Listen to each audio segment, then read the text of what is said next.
Hello everyone, this is me Sadiya here और मैं आपके लिए लेकर आई हूँ एक और रीडिंग जो कि होगी उन लोगों के लिए जो जानना चाह रहे हैं कि क्या होने वाला है आपकी लव लाइफ में नेक्स्ट। तो ये रीडिंग देख सकते हो अगर आप इन टच हो, आउट ऑफ टच हो, रिलेशनशिप में हो, सिंगल हो, जैसे भी सिचुएशन है आपकी लव लाइफ में, आप ये रीडिंग देख सकते हो। जस्ट बी माइंडफुल कि ये एक जनरल रीडिंग है, सबके साथ मैच कर भी सकती है और नहीं भी। सो जो बातें, जो मैसेजेस मैच करते हैं उन मैसेजेस को पिक करो और बाकी सब को छोड़ दो। अगर आप पर्सनल रीडिंग्स चाहते हो, पेपॉल से इजी पैसेज पेमेंट कर सकते हो। सिर्फ तभी रीच आउट करो ताकि आपका भी टाइम वेस्ट नहीं हो और मेरा भी। सो लेट्स सी कि क्या होने वाला है आपकी लव लाइफ में। What's coming through for you आपकी लव लाइफ में। Let's begin.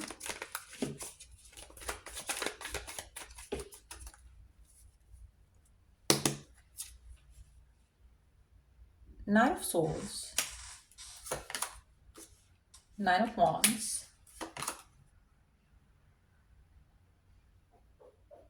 Queen of Swords,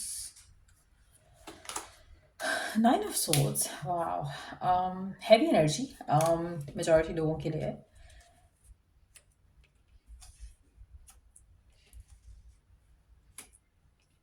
आपकी लव लाइफ को लेकर there is a lot of ups and downs जो ऑलरेडी या तो हो रहे हैं आपकी ज़िंदगी में या फिर आने वाले टाइम में होने वाले हैं। आप में से मेजॉरिटी लोगों के लिए मुझे लग रहा है कि जो भी डिफ़िकल्टीज़ हैं करंटली आपकी लव लाइफ में, आप उसको डील कर सकते हो। You are strong to do that. ऐसा नहीं है कि आपसे हैंडल नहीं होगी सिचुएशन। जो भी होता है आपकी लव लाइफ में आप हैंडल कर पाओगे। स्ट्रेस्ड आउट होगे आने वाले टाइम में। मुझे लग रहा है कि आप अपनी लव लाइफ की सिचुएशन को देखकर या आपको लगेगा कि जिस तरह से आप चीज़ों को एक्सप्रेस करते हो आपका पार्टनर उस चीज़ को अंडरस्टैंड नहीं करता है।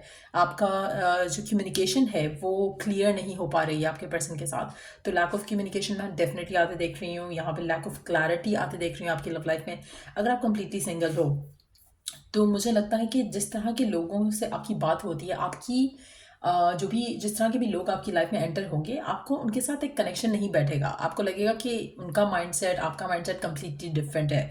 सो मुझे लग रहा है कि आपकी लव लाइफ में डेफिनेटली थोड़े इश्यूज आ रहे हैं आने वाले टाइम में। और आपको द काइंड ऑफ पर्सन जो आप देख रहे हो या चाह रहे हो, डिज़ायर कर रहे हो, वो नहीं मिलेगा, जिसकी वजह से आप डेफिनेटली बहुत अपसेट हो गए।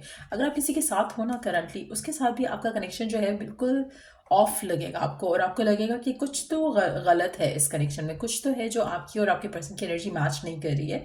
आप काफ़ी एंग्जाइटी लेने वाले हो अपनी लव लाइफ को लेकर आने वाले टाइम में। और मुझे लगता है कि it's all because nothing is going the way you want. कुछ भी ऐसा नहीं हो रहा जैसा आप चाहते हो अपनी लव लाइफ में।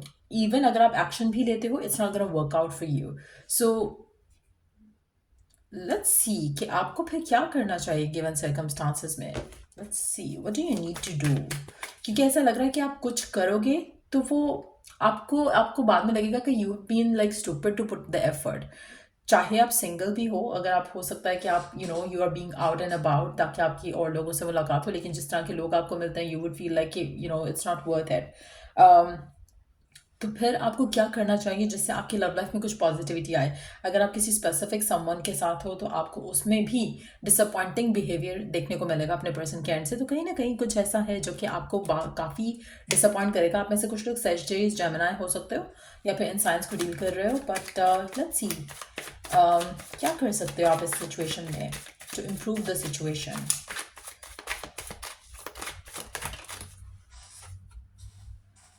एम्परर, आप में से कुछ लोग एरीज हो सकते हो या एक एरीज पर्सन आपकी लाइफ में आने वाला है।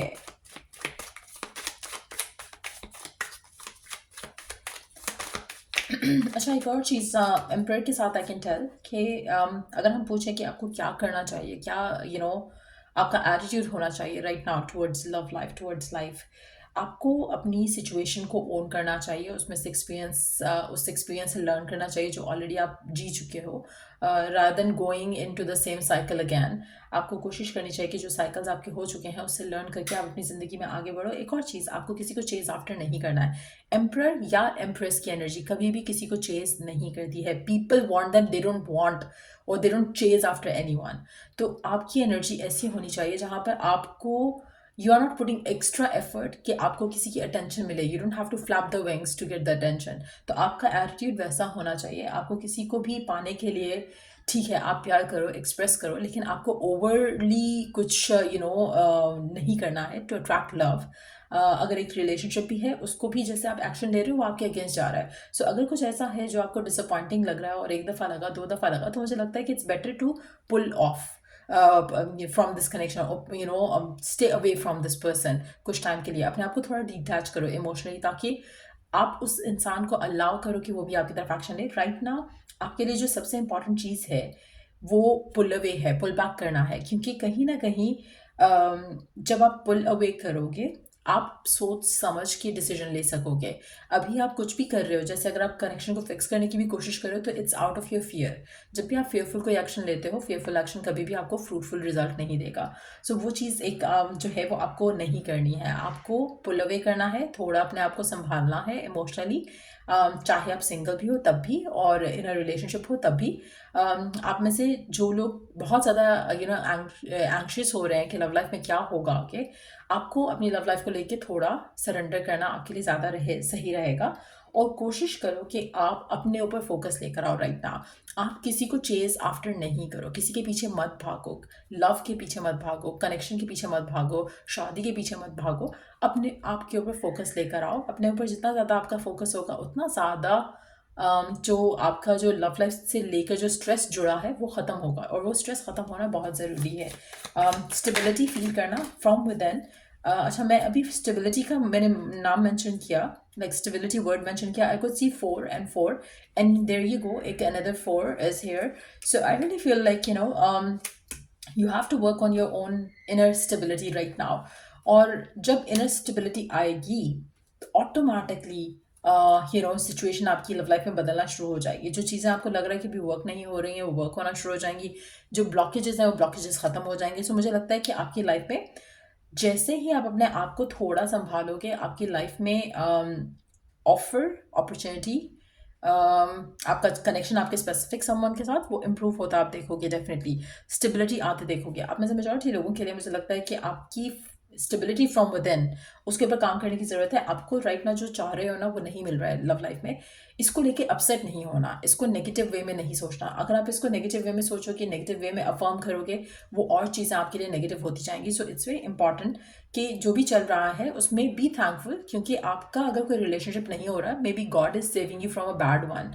तो इसको इस तरह से देखो, बजाय इसके कि इसको सोचो कि शिट आप अकेले रह गए, आप सिंगल रह गए, आपका ही रिलेशनशिप खराब है। नो, इसको पॉजिटिव पर्सपेक्टिव से लो। जब पॉजिटिव पर्सपेक्टिव से लोगे, वेट करोगे और अपनी लाइफ में बैलेंस क्रिएट करोगे, जहाँ पर आप लव से ज़्यादा फोकस हटाकर बाकी एरियाज को भी दोगे, थोड़ा टाइम अपना माइंड सेट थोड़ा दोगे उनको, तो आपकी ज़िंदगी में आप ऑटोमेटिकली पीस पे आ जाओगे। जब पीस पे आओगे, तब आपकी लाइफ में ये पर्सन, या तो एक नया पर्सन मैं आता देख रही हूँ जो कि एरीज हो सकता है, या कोई भी फायर साइन हो सकता है, टॉरस भी हो सकता है। ये पर्सन जब आपकी ज़िंदगी में आएगा विद एन ऑफर, तो आपकी लाइफ में स्टेबिलिटी आपको आती दिखेगी। लेकिन ये तब आ रहा है जब आपने अपना माइंड को बैलेंस कर लिया, अपनी लाइफ को बैलेंस कर लिया। अगर आप ये नहीं कर पा रहे हो, क्योंकि मैंने यहाँ पे जो सारे कार्ड, सारी एनर्जीज बहुत ज़्यादा नेगेटिव हैं, कहीं ना कहीं आप फेथ भी लूज़ कर जाते हो because of the things happening in your life. ये जो होता आया है आपके साथ अब तक, उसकी वजह से आपका फेथ काफ़ी स्ट्रांग हो वीक हो चुका है, जिसको स्ट्रांग करने की ज़रूरत है। कि हाँ, इवेंचुअली जिसमें मैंने कहा ना, पर्सपेक्टिव चेंज करो। पर्सपेक्टिव चेंज होगा तो ऑटोमेटिकली ये पर्सन आपकी ज़िंदगी में एंटर हो जाएगा, जो कि डिजर्विंग होगा आपको लेकर, और स्टेबिलिटी ऑफर करने के लिए रेडी होगा। This person is going to be like wanting a committed relationship. आपसे एज में बड़ा हो सकता है ये पर्सन, क्योंकि एज गैप डेफिनेटली लग रहा है, लेकिन ये पर्सन भी स्टेबिलिटी डिज़ायर कर रहा है। उसके दिल में भी प्यार है टू गिव, लेकिन हर किसी को वो प्यार देना नहीं चाह रहा। हर किसी को वो अपने अपने इमोशंस जो हैं हर किसी के ऊपर निछावर नहीं करना चाह रहा। सो कहीं ना कहीं वो पर्सन उस इंसान की तलाश में है जो कि स्टेबिलिटी ऐड कर सके उसकी लाइफ में, और उसको वो लविंग रिलेशनशिप चाहिए। मुझे लग रहा है कि मेजॉरिटी लोगों के लिए जो भी करंट सिनेरियो है आपकी लव लाइफ में राइट ना, ये ख़त्म हो जाएगा।